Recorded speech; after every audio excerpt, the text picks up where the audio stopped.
Hi, you guys. It's me, Untamed. I'm back with 5 minutes with Untamed. Maybe a little bit longer than five, but we're going to try to aim for five. But before I get started today, I want to just take the time out to say thank you.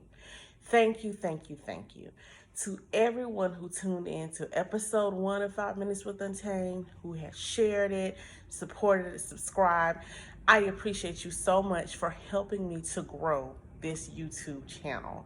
I appreciate it. I want you guys to continue to stay tuned in and to continue to help me push. I really, truly appreciate you guys.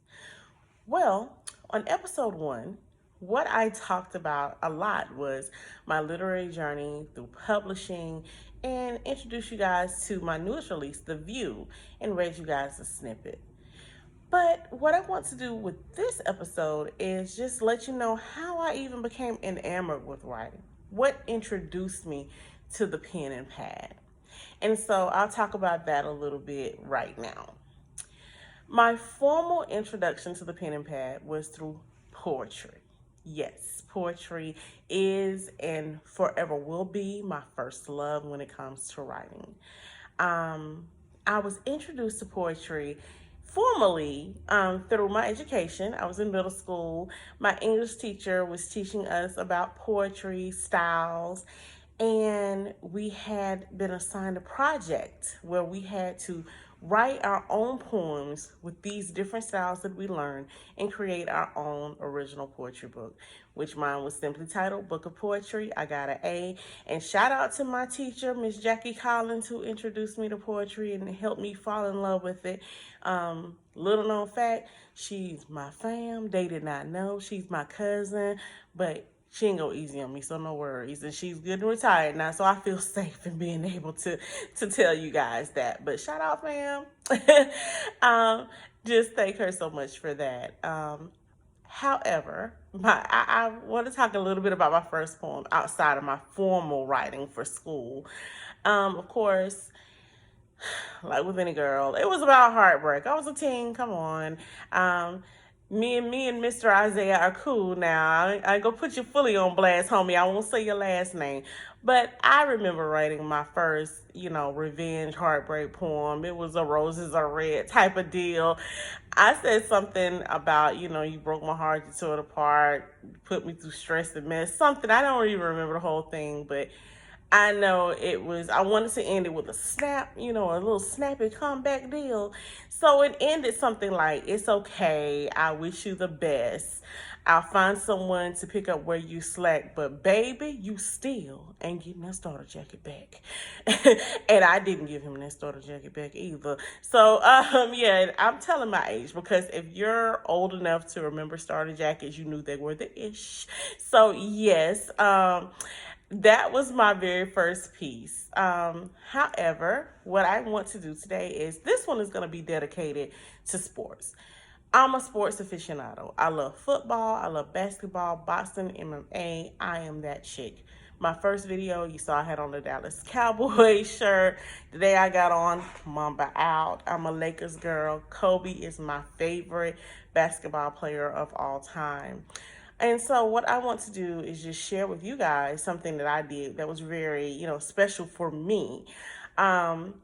Like I said, Kobe is my favorite basketball player. So when he retired in 2016, I commissioned Poetic Designs, who I spoke about in the last video, to do a pillow for me. And she partnered with Black Encryptions Designs to create this pillow, this memorable pillow that I had. I'm going to show it to you.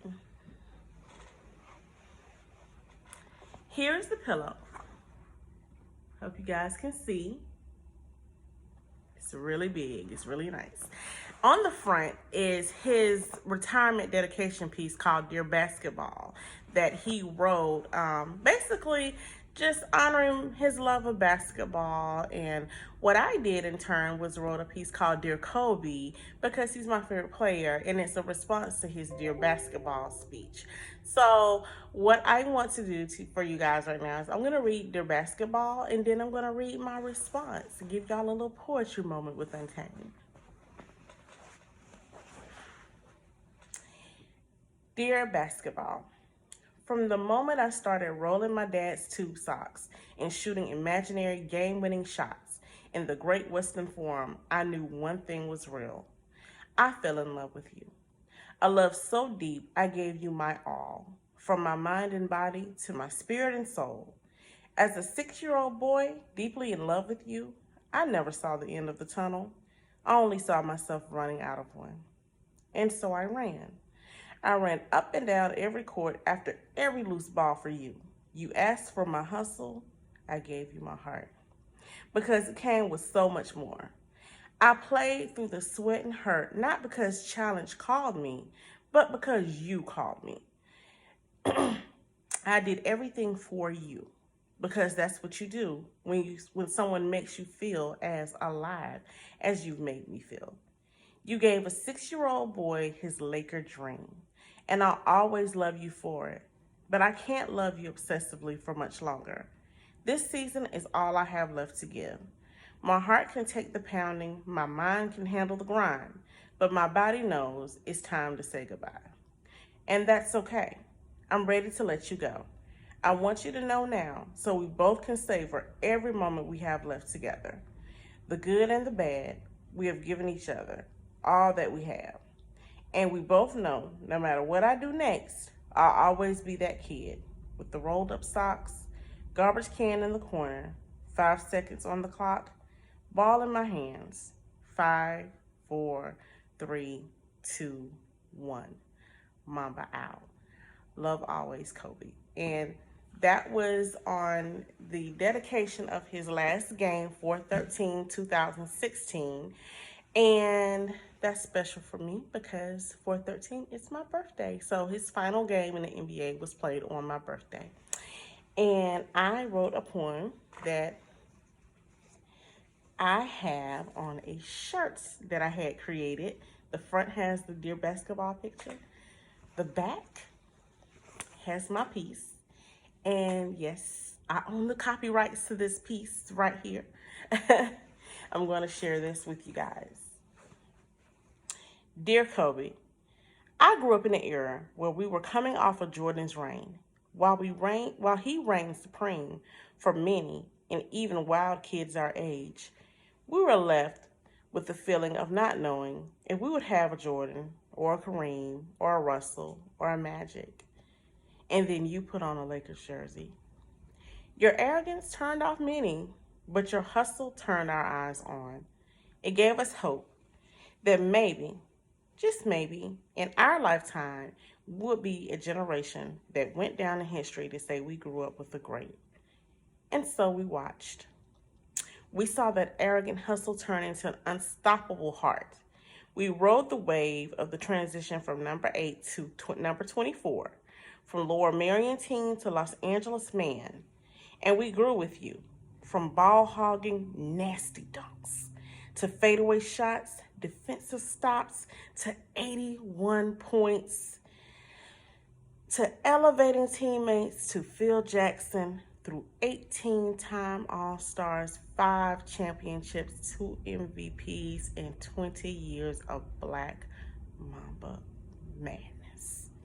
We looked up and we realized. We experienced it.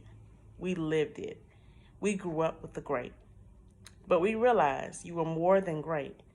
You are a legend.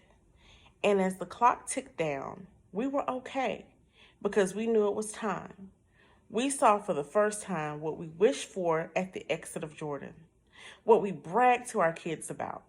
60 points, 4/13/16, legendary. And to us, you'll always be just that, our Kobe, our legend. The one with the ball in his hands, 5 seconds left on the clock. 5, 4, 3, 2, 1, Mamba out. Untamed. 4/19/2016, my response to Dear Basketball, Dear Kobe. Well, you guys, that is 5 minutes with Untamed. It was a pleasure to share a bit of me and things that I like in my poetry with you. So tune in, share, and I'll see you next time. Until then, remain untamed.